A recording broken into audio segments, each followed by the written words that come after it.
Oi, oi, oi, pessoal! Mais uma live de perguntas e respostas aqui no Rotulagem. Então, bora lá. Deixei a caixinha nos stories e vou responder as perguntas que vocês enviaram aqui. Caso você não tenha enviado a sua pergunta lá na caixinha dos stories, tudo bem.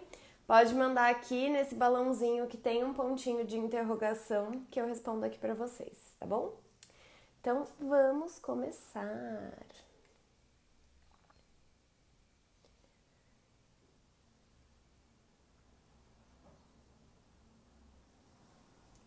Então temos a primeira pergunta aqui que é: o que colocar de ativos na informação nutricional? Eu não sei se eu entendi direito essa pergunta, tá? Mas ativos seria os nutrientes, as informações que precisam ter?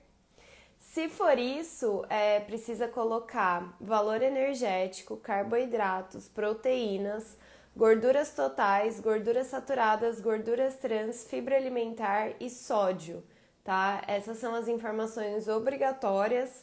Todas as tabelas nutricionais precisam ter essas informações e elas precisam estar nessa ordem. Eu não posso alterar a ordem, tá?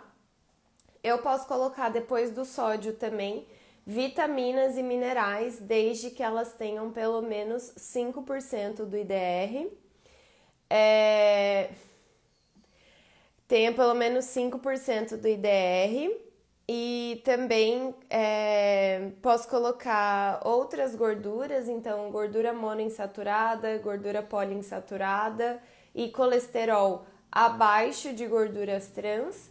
E posso colocar também açúcares, polióis e outros carboidratos abaixo de carboidratos, tá? Então, todas essas informações podem estar na tabela nutricional, mas as que precisam estar lá mesmo é valor energético, carboidratos, proteínas, gorduras totais, saturadas, trans, fibra alimentar e sódio.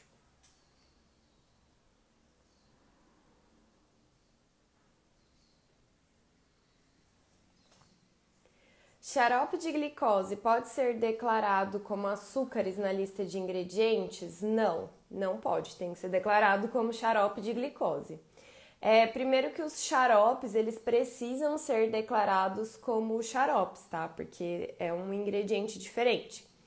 O que pode acontecer é sacarose. Todas as sacaroses podem ser declaradas como açúcares, mas só as sacaroses têm essa declaração genérica, tá? Isso fica lá na RDC 259, na parte de lista de ingredientes mesmo. A glicose não entra, então glicose é sempre glicose e xarope é sempre xarope.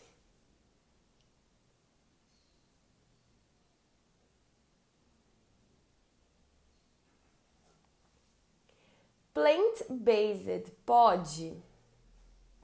Pode, tá? Poder pode.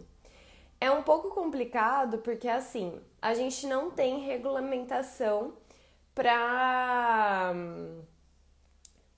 informações de vegetariano, vegano, plant-based. Então a gente não tem esses padrões definidos, a gente não tem nenhuma regulamentação para esses termos. Então a gente precisa tomar cuidado com as outras regras de rotulagem.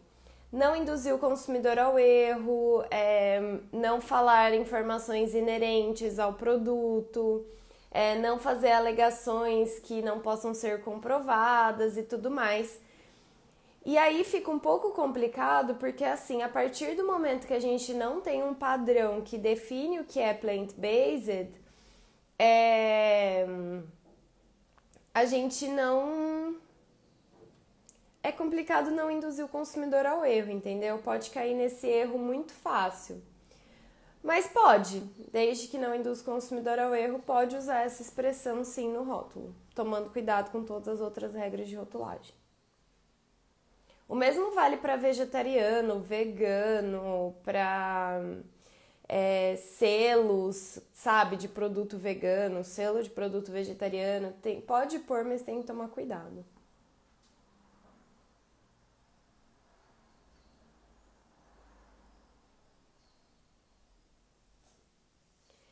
Como divulgar que eu trabalho com rotulagem para as empresas? Dá para levar com CLT? Dá para levar com CLT.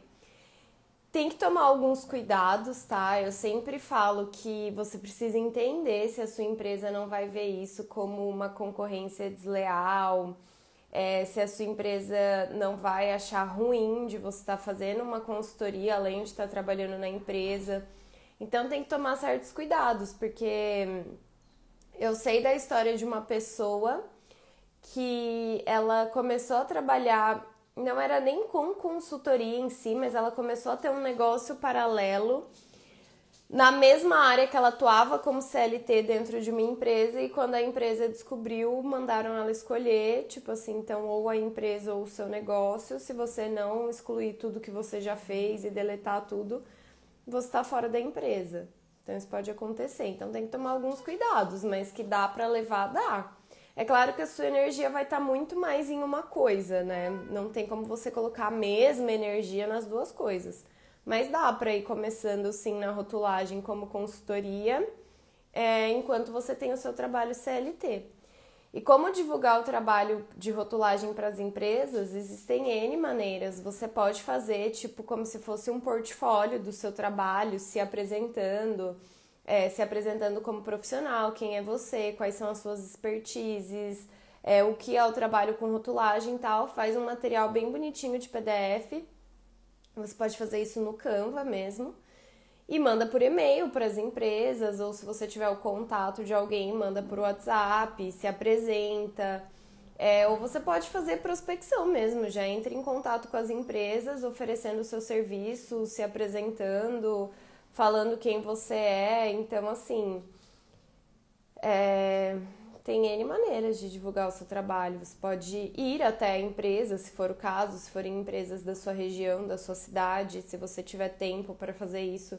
Vai lá, tenta marcar uma reunião com a pessoa que você acredite que vá tomar essa decisão, então com a pessoa da qualidade, ou do P&D, ou do marketing, né? E tenta entender naquela empresa quem é que cuida dos rótulos. Marca uma reunião, vai lá, se apresenta, leva algum material seu, faz um Instagram sobre o assunto, começa a postar, começa a divulgar esse Instagram para as empresas. Não divulgar, tipo, me segue pra seguir de volta, nem encher a DM da empresa de mensagem, tá? Mas divulgar, assim, quando você entrar em contato ou nesse material de PDF, você já coloca o seu Instagram. Enfim, tem bastante forma de fazer.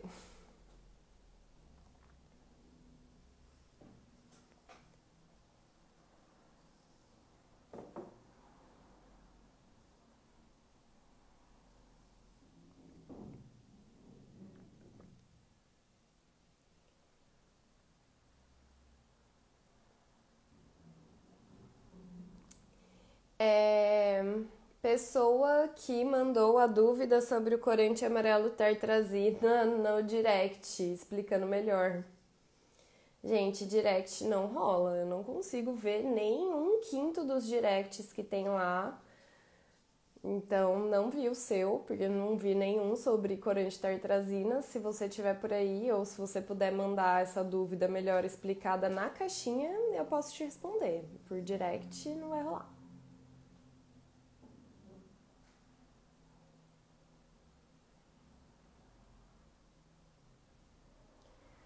Trabalho com pasta de amendoim e uso 2 tipos de gorduras. Uma que age como emulsificante e que, segundo o fabricante, deve ser declarado como gordura vegetal. E uma para melhorar a textura, que também é uma gordura vegetal. Como devo declarar na lista de ingredientes? Declaro apenas gordura vegetal? Deixa eu aproveitar que eu tô aqui na frente do meu computador, vou abrir a 259 para ver como está lá.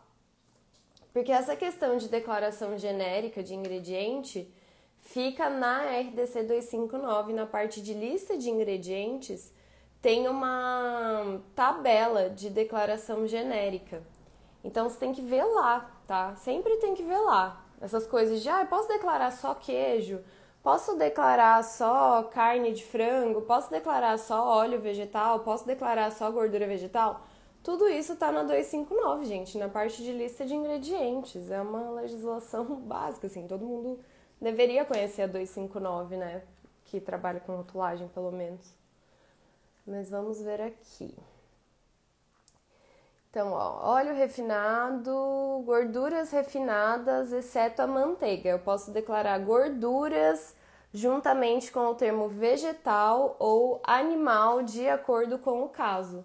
Então, todas as gorduras refinadas, exceto a manteiga, você pode declarar como gordura vegetal ou como gordura animal, no seu caso, gordura vegetal. Então, sim, se forem gorduras refinadas, você pode declarar simplesmente como gordura vegetal, as duas, tá? Não precisa declarar duas vezes gordura vegetal, pode só juntar as duas e declarar como gordura vegetal, tá?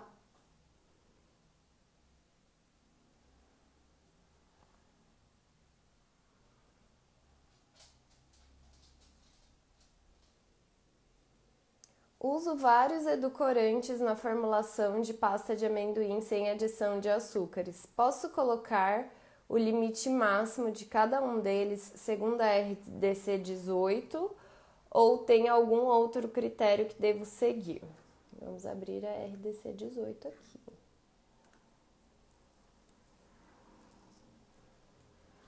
Sempre procurando lá na biblioteca de alimentos, tá, gente? Igual tá no post de hoje do feed. RDC 18 de 2008.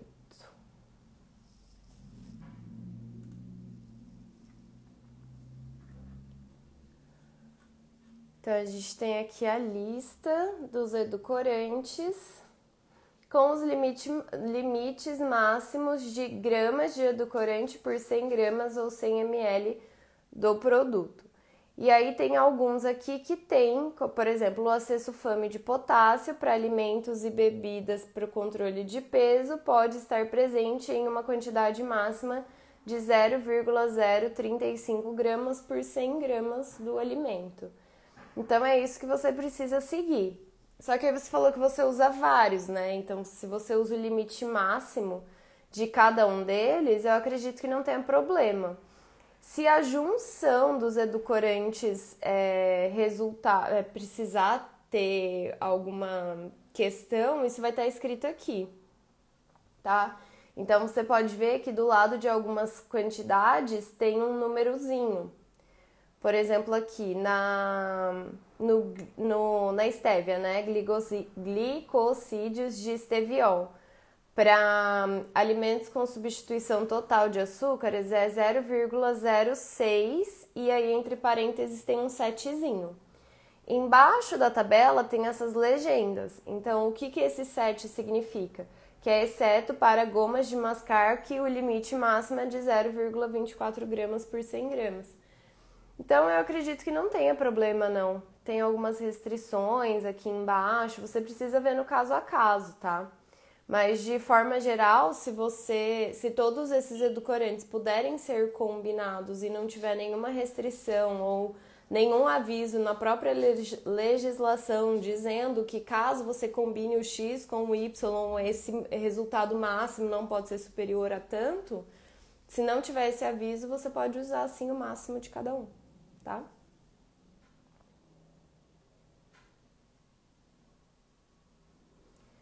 Gente, é isso.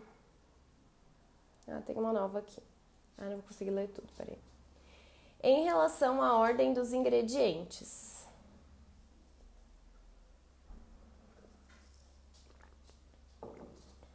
Deve seguir uma ordem de uso do ingrediente que possui a maior quantidade para o ingrediente que possui a menor quantidade, certo? Já em relação aos aditivos, que temos que colocar a função e o INS, não precisa colocar o INS, tá? Eles devem ficar no final da lista e não deve seguir essa ordem? Então, Mona Lisa,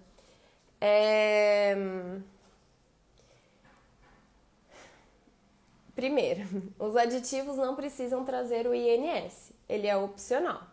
Você precisa ter a função tecnológica, que vai ser edulcorante, emulsificante, corante, antioxidante, conservador e tal, mais o nome do aditivo, então sorbato de potássio, acessulfame de potássio, ácido cítrico, enfim, esse é o nome. Ou o número INS, então conservador sorbato de potássio, ou conservador INS 123, ou conservador sorbato de potássio INS 123. Então você pode colocar o nome, o INS ou o nome e o INS, tá? Mas o INS em si não é obrigatório. Segundo, sim, os ingredientes vão seguir essa ordem decrescente do que tem maior quantidade para o que tem a menor quantidade. E os aditivos vão sim ficar sempre no fim da lista de ingredientes, mas eles também vão seguir uma ordem decrescente entre eles. Então, se o aditivo que você mais tem for um emulsificante, você vai colocar ele primeiro, o primeiro dos aditivos. Entendeu? Tudo isso na mesma lista. Não tem ponto, você não começa outra lista. É tudo na mesma, seguido. Só que primeiro você coloca todos os ingredientes para depois vir com os aditivos. Mas os aditivos entre eles também vai estar em ordem decrescente. Então, se o aditivo que você mais tem é o seu emulsificante, é ele que vai vir primeiro. Aí o segundo aditivo que você mais tem é um edulcorante, ele vai ser o segundo. Entendeu? Então você também segue essa ordem. A diferença é que você pode agrupar os aditivos. Então, por exemplo, aqui na outra pergunta, que ela usa vários edulcorantes, ela não vai colocar, tipo, primeiro o edulcorante que mais tem, aí um emulsificante, aí um corante, aí depois o edulcorante de novo. Ela pode pegar todos os edulcorantes e declarar juntos. Então, você vai escrever uma vez só, edulcorante. Aí ia ser sulfame de potássio, estévia, sucralose, enfim, todos os edulcorantes que você usar. Então, a única exceção é que você pode agrupar por função tecnológica, mas entre eles tem que seguir uma ordem decrescente também. Deixa eu ver, acho que apareceu uma pergunta aqui.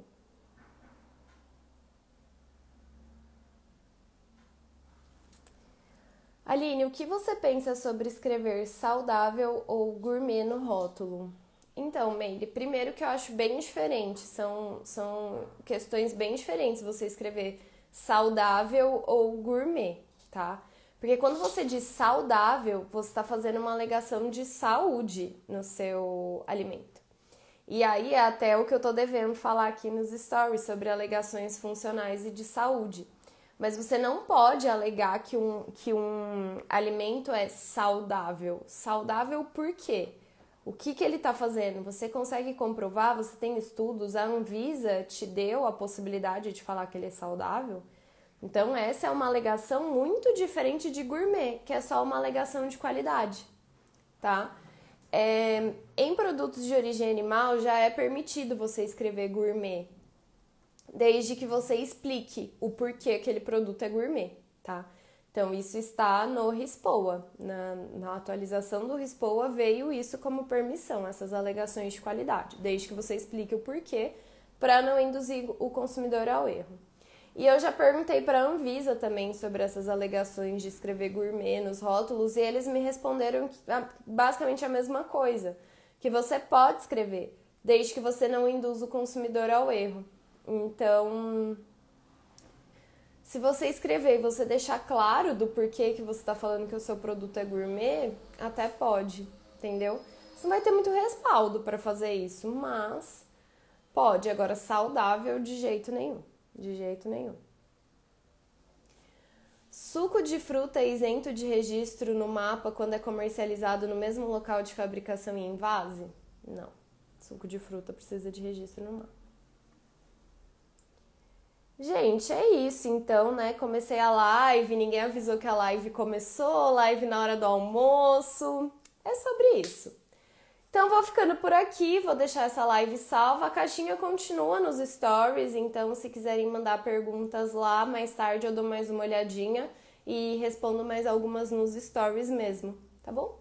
É isso, gente. A gente se vê então na terça-feira à noite, tá? Terça-feira não vai ser live aqui no meu Instagram, no meu horário. Eu vou fazer uma live com a Paula Heloise sobre rastreabilidade de produto, lote, fraude, tudo junto, mas tudo que tem relação com rastreabilidade de produto, lá no Instagram dela às 19h19, tá bom?